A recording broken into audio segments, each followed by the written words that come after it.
Petrified Rainbow Forest Museum at Petrified Forest National Park. This is the Giant Logs Trail. You might ask yourself, how do these pieces of wood become petrified and turn from wood to stone? It's a long, complicated process that took millions of years. It's similar to fossilization. Organic material was replaced with minerals, which became stone. On our second stop, we have Stephen Mather, who was the first director of the National Park Service, created in 1916. He was first director, and he said, "A good citizen tours the national parks."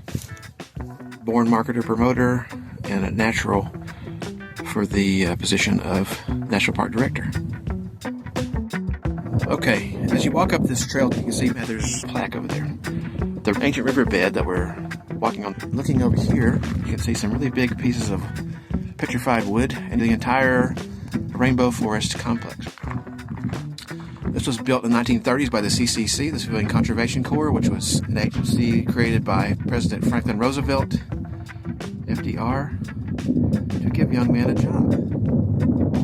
During the Great Depression, there was not a lot going on, but CCC did a lot for resource conservation throughout the nation.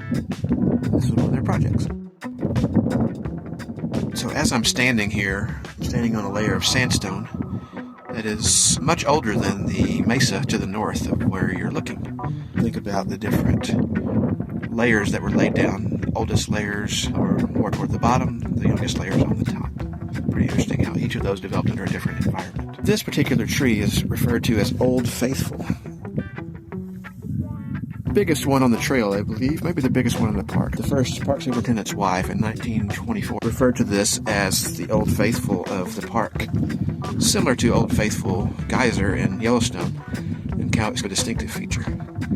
The name stuck after a number of names. In 1962, lightning struck this and broke it. The Park Service at that time put it back together, cemented it, built a retaining wall so it wouldn't collapse. Nowadays, they would not have done that.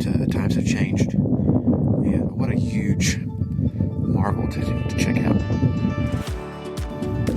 If you see here, there's knots on the tree indicating where branches were. That determines the shape of the tree. You have to realize, at least from a theoretical perspective, what these trees may have looked like as far as their growth form. Pretty interesting. Think about it. See a wild view up here? Yeah, if you look up the hill here, there's a large log. It looks like it's been cut.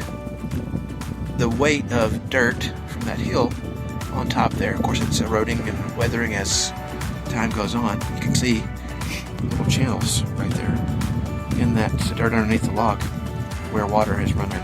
You have the weight of the dirt itself causing the log to fracture.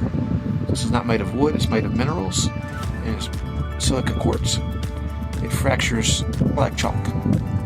Isn't that interesting? They determined that these trees found here are actually ancient conifers.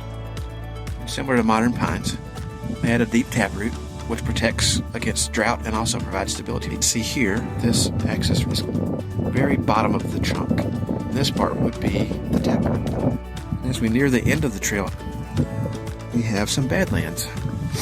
Badlands are all over the American West, formed in soft rock strata where vegetation cannot take hold.